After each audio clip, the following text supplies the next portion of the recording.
मुझे लगता है ये एक बैड हैबिट है हमारी, जब हम बाइबल को कहाँ से भी स्टार्ट करते हैं और कहाँ पे एंड कर देते हैं। आई थिंक मुझे लगता है कि इट्स नॉट अ हेल्दी, ये ठीक नहीं है। सो मैंने स्टार्टिंग से ही अपने आप को इस बात में ट्रेन किया है कि मुझे बाइबल को word by word, word by word study करना है, उसे पढ़ना है। और क्या बताना चाहता हूँ, बहुत बार मुझे जब मैं पढ़ता हूँ वो मुझे समझ में नहीं आता, लेकिन फिर भी मैं उसे पढ़ना बंद नहीं करता। आप बिलीव करेंगे, मैंने वो किताब भी कई बार पढ़ी है जो पढ़ते पढ़ते लोगों को नींद आ जाती है। वो किताब है लेवी व्यवस्था, राइटिंग्स।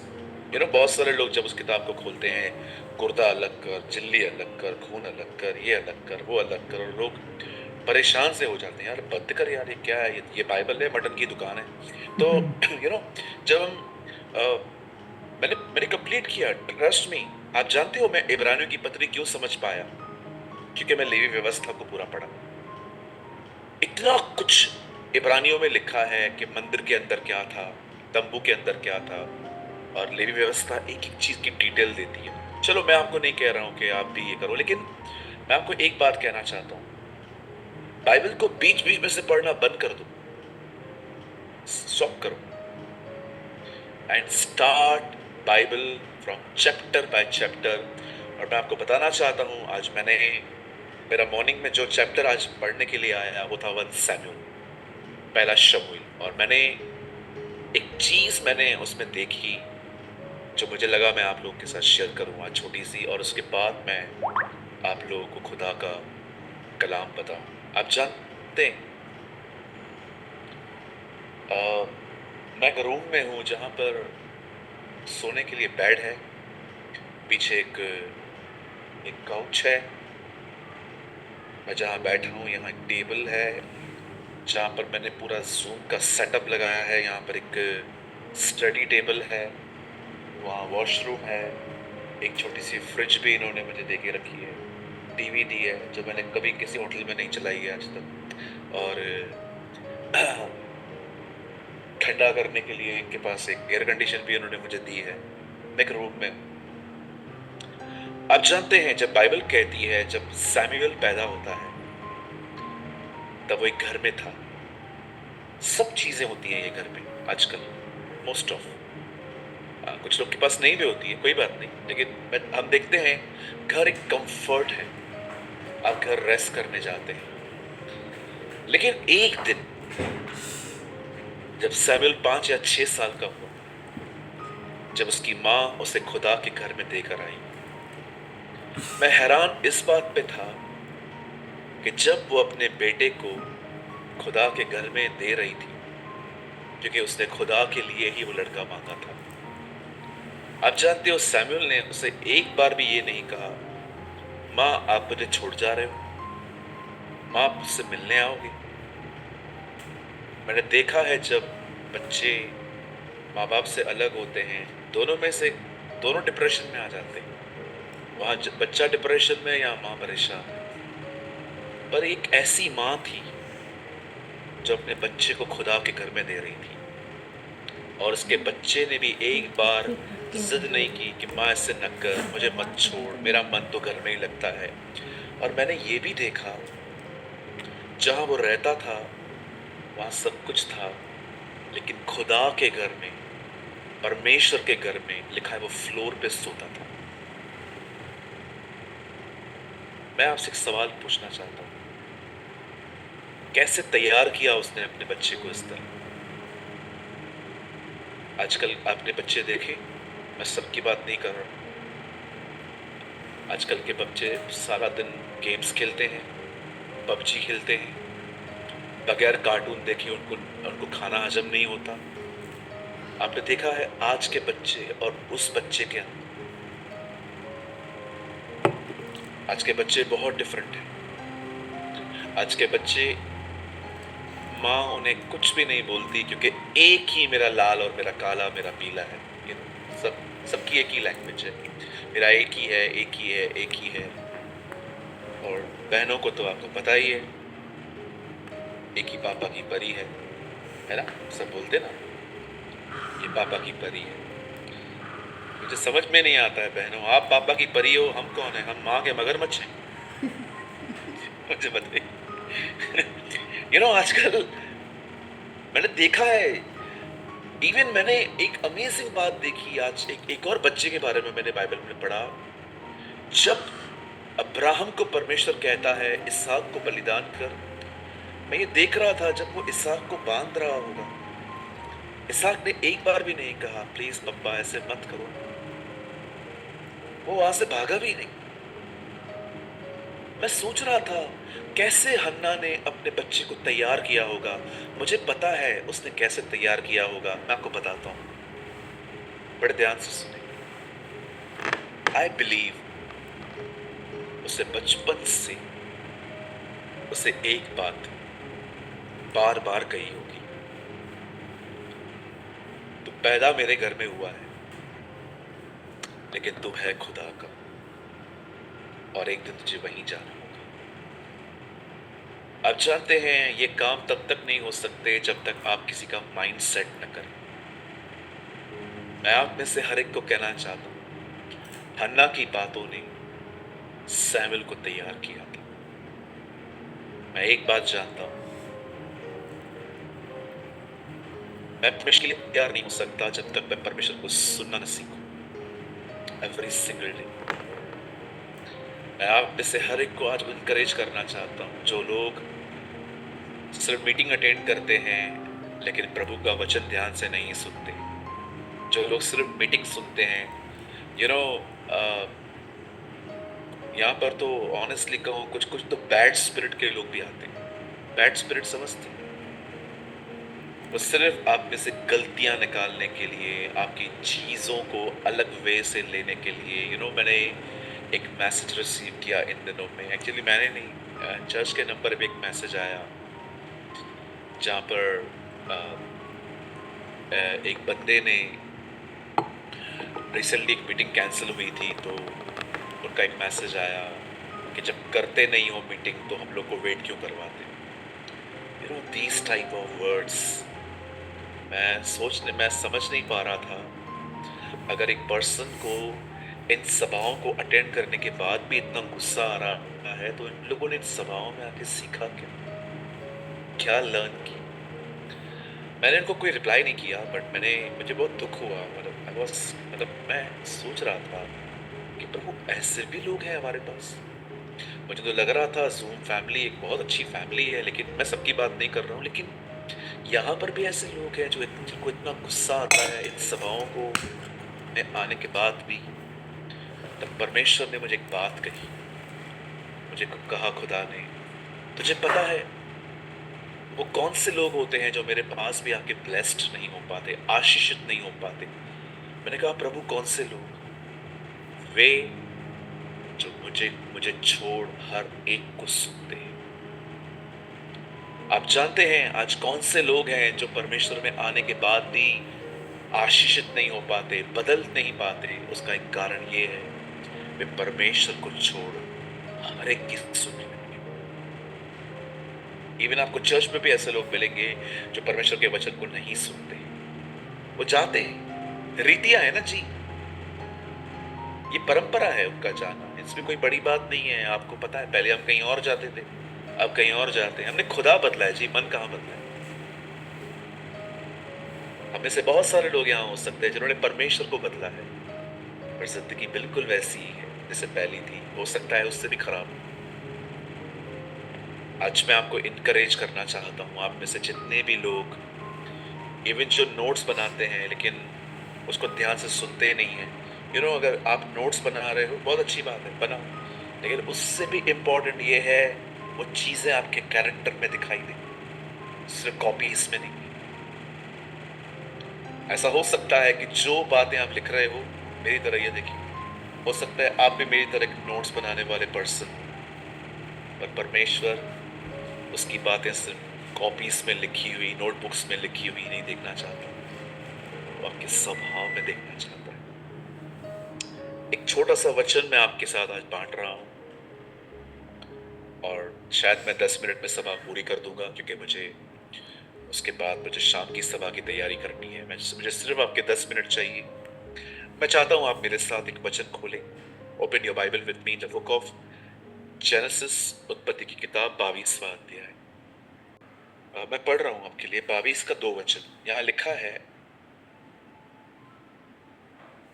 उसने कहा, अपने पुत्र को अर्थात अपने इकलौते पुत्र इसहाक को, जिसे तू प्रेम रखता है, संग लेकर मोरिया देश में चला जा और वहां उसको एक पहाड़ के ऊपर में, जो मैं तुझे बताऊंगा, होम बलि करके चढ़ा।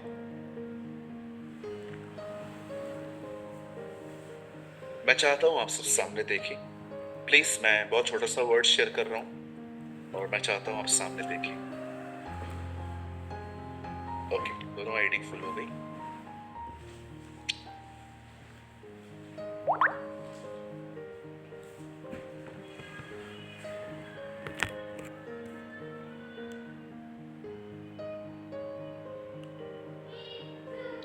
आइए सामने देखिए। बाइबल कहती है 25 साल बाद प्रभु ने अब्राहम को इसहाक को दिया। अगर कोई ये स्टोरी नहीं जानता है तो मैं उसको थोड़ा सा बता देता हूं। हमारी बाइबल में एक व्यक्ति है, उसका नाम था अब्राहीम, पर परमेश्वर ने बाद में उसका नाम इब्राहिम से अब्राहम किया। अब्राहम का मतलब है बहुत सारी जातियों का बाप, बहुत सारे जातियों का पिता। जब परमेश्वर ने अब्राहम से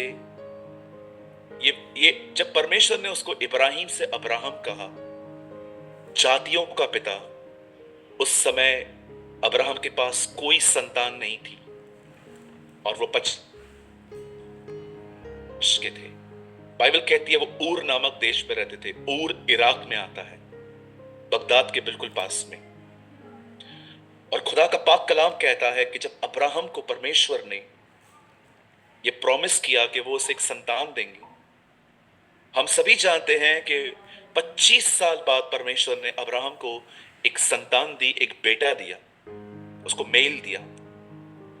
और जब परमेश्वर ने 25 साल के बाद जब उसे एक संतान की ब्लेसिंग दी, तब परमेश्वर ने कुछ साल के बाद अब्राहम से एक बात कही कि वो चाहता है कि वो अपने पुत्र को बलिदान करे, होम बलि चढ़ाए। बाइबल में बहुत सारी बलियां हैं, अन्न बलि, दोष बलि, पाप बलि, होम बलि।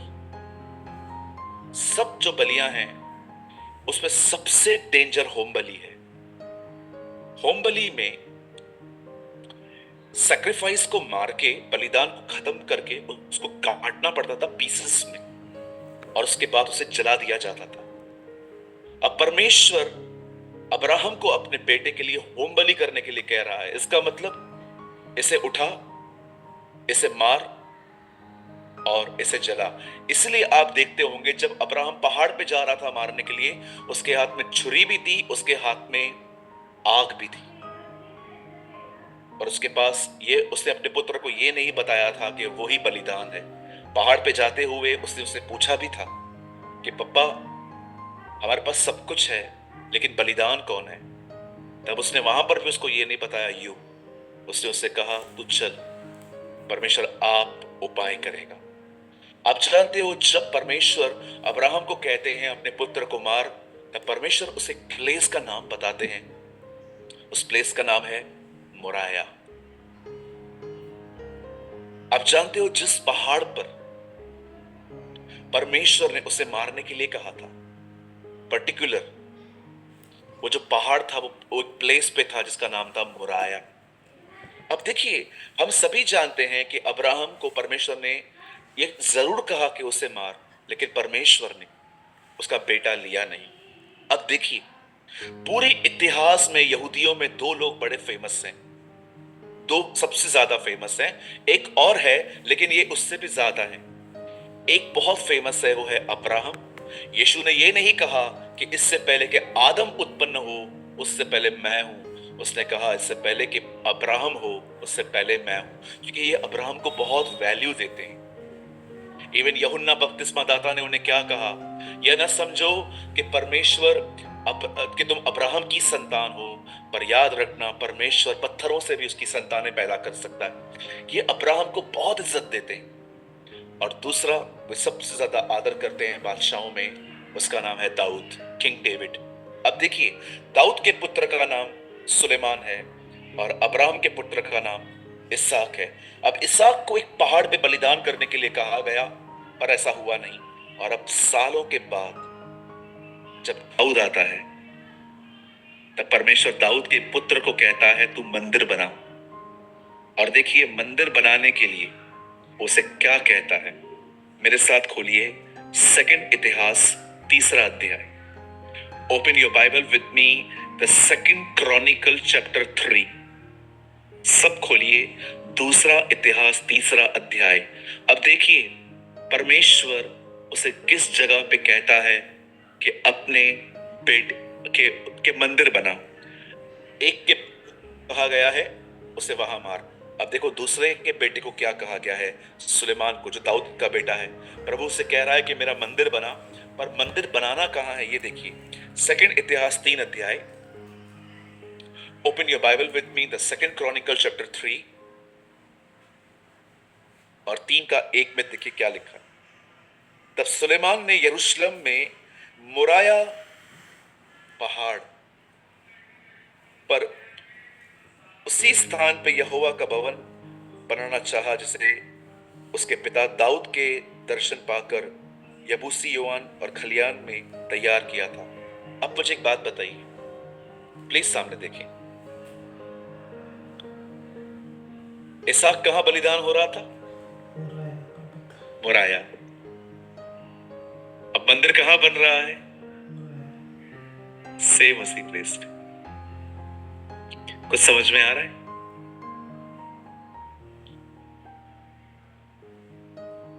जो बलिदान करेंगे वही मंदिर बना पाएंगे। That's beautiful।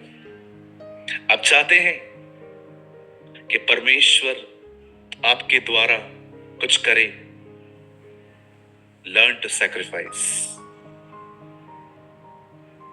मंदिर वहां नहीं बन रहा जहां पर एक जमीन है, मंदिर वहां बन रहा है जहां पर अब्राहम ने अपने पुत्र को मारने के लिए वो तैयारी करी थी।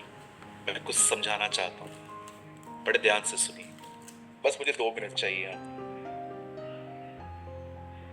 अगर आप में से यहां पर कोई भी है जो अपनी बुलाहट को पूरा करना चाहता है, बुलाहट को इंग्लिश में कहते हैं कॉलिंग। सबसे पहले ये बात रखिए, बनना, प्रचारक बनना, वर्शिप लीडर बनना, चर्च के अंदर खुदा के लिए कुछ करना, ये सारी बातें बाद में है। सबसे पहली आपकी कॉलिंग है, वो है प्रभु यीशु के पीछे चलना, खुदा के पीछे चलना, जो वो कहे उसे करना। और याद रखिए, एक ही चीज है जो आपको प्रभु के पीछे चलने के लिए रोक सकती है। Please let me explain you. मैं आपको बताना चाहता हूं, वो चीज जो आपको प्रभु के पीछे चलने के लिए रोक सकती है, वो शैतान नहीं है, वो आप खुद हैं। शैतान आपका कुछ नहीं बिगाड़ सकता। अधिकतर लोग, आपको पता है क्यों नहीं चल पाते खुदा के पीछे? क्योंकि उनके जीवन में जो उनके बहाने हैं ना, वो उनके साथ सहमत है। Yes,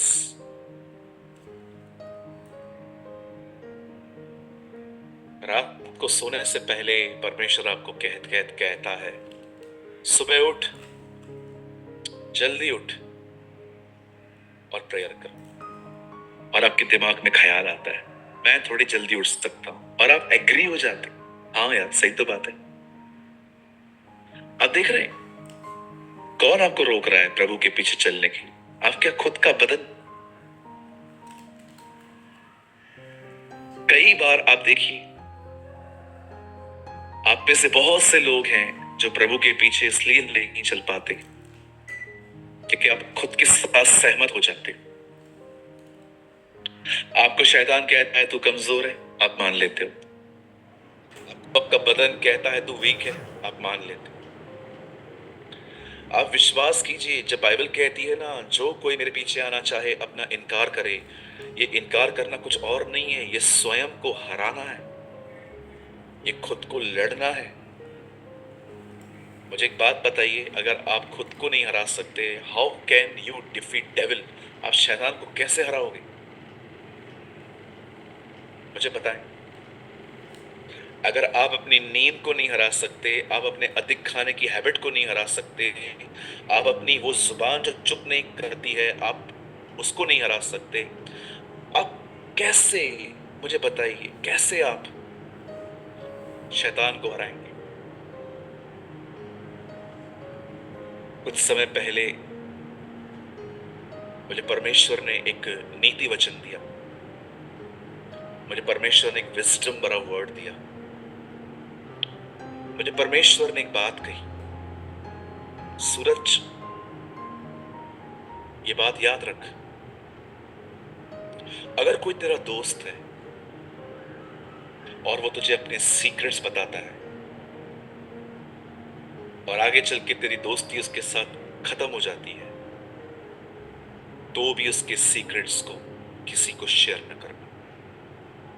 never. मैंने कहा Lord thank you for teaching me all this. आप जानते हो, आप में से कोई ऐसा भी हो सकता है यहाँ पर कि कोई आपको आज विश्वास रख के सब कुछ बता रहा है, एंड एक दिन आता है जब आपकी दोस्ती टूट जाती है और आप उन्हीं चीजों को लेके उस आदमी को बदनाम कर रहे हो कि ये ऐसे से था, ये ऐसे से था, ये ऐसे से था। यू नो, समटाइम्स मैं जब परमेश्वर के साथ बैठता हूँ, मैं परमेश्वर से कहता हूँ, प्रभु मुझे सिर्फ नॉलेज नहीं चाहिए कि मूसा ने ये किया, इसने ये किया, teach me wisdom, teach me some wisdom. और कुछ दिन पहले मुझे खुदा ने कहा, Suraj, learn to respond with respect. जब भी कोई तुझसे बात करता है, बड़े आदर के साथ उनको रिप्लाई किया कर। और सेकंड थिंग मुझे परमेश्वर ने ये कही फास्टिंग प्रेयर में, अगर कोई तेरा दोस्त है और तुझे अपना सब कुछ बता रहा है और एक दिन तेरी और उसकी दोस्ती टूट जाती है, तो भी उसके सीक्रेट्स को सीक्रेट रखना। It's loyalty. मैंने कहा yes Lord, give me the grace. मेरे भाइयों, मेरी बहनों, मैं आज आपको एक चीज के लिए इनकरेज करना चाहता हूं। अगर आपको सच में खुदा में बढ़ना है ना, तो बलिदान करना सीखिए। आज रात को जो वीडियो मैं पब्लिश कर रहा हूं, उसमें मैंने कुछ ऐसी बातें शेयर की है। मैं आपको सच कहता हूं, आप अगर एक मसीह परिवार में जन्मे हैं ना, तो भी आपने वो बातें नहीं सुनी होगी। एक लाइन तो मेरे मुंह से ऐसी निकली थी जो मुझे बाद में किसी भाई ने बताई कि ब्रदर आपने ये भी लाइन कही है। आप बाद में उस वीडियो में देख लेना, उसमें मैंने एक लाइन कही है कि मंदिर के अंदर वेदी न हो तो मंदिर मंदिर नहीं है, लेकिन वेदी अगर मंदिर के बगैर भी है तो भी चल जाता।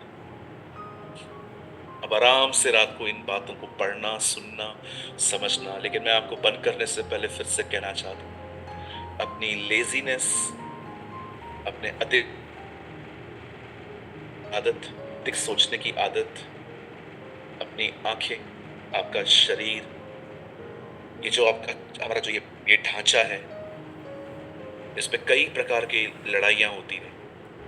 मैं आपको इनकरेज करना चाहता हूं, अगर आप सच में प्रभु में बढ़ना चाहते हैं, स्वयं को हराना सीखिए। परमेश्वर का अनुग्रह इसीलिए आया है ताकि हम स्वयं को हरा सकें। मंदिर पर ही बलिदान, बलिदान पर ही मंदिर बनेगा। जो आदमी स्वयं का इनकार करता है, जो आदमी वो करता है जो सही है, न कि वो जो उसका शरीर उसको करने के लिए कह रहा है। यू नो, सिंपल डिनाई करने का मतलब पता है क्या होता है? मैं वो कहूंगा जो सही है, न कि मैं वो कहूंगा जो मेरे मुंह में आया। मैं वो नहीं सोचूंगा जो मेरा मन मुझे सोचने के लिए कह रहा है, मैं वही सोचूंगा जो सही है। मैं वो नहीं कहूंगा जो मेरे मेरे मेरे दिमाग में आया, मैं वही कहूंगा जो सही है। खुद को मोल्ड करके खुदा के पीछे चलना ही है स्वयं का इनकार करना। A life of discipline. बहुत साल पहले परमेश्वर अब्राहम से कहता है अपने पुत्र को वहां मार, और बहुत साल के बाद परमेश्वर दाऊद को कहता है तेरा बेटा वही मंदिर बनाएगा जहां पर अब्राहम ने अपने पुत्र को बलिदान करने की कोशिश की थी। एक बात तो मैं समझ गया, मंदिर बलिदान पर ही बनता है। मुझे मार दो और मैं इसे 3 दिन के बाद फिर से खड़ा कर दूं। Jesus preach. चलो मैं आपको एक और शॉकिंग चीज बताऊं। मत्ती 1:1 खोल के देखिए। मैथ्यू 1:1।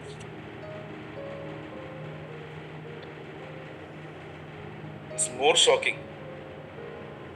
मैथ्यू 1:1। देखो किस किस का नाम आया है फर्स्ट वर्ड में। अब्राहम की संतान, दाऊद की संतान, यीशु मसीह की वंशावली। पहला नाम है अब्राहम का, दूसरा नाम है डेविड का, तीसरा नाम है जीसस का। यहां देखिए,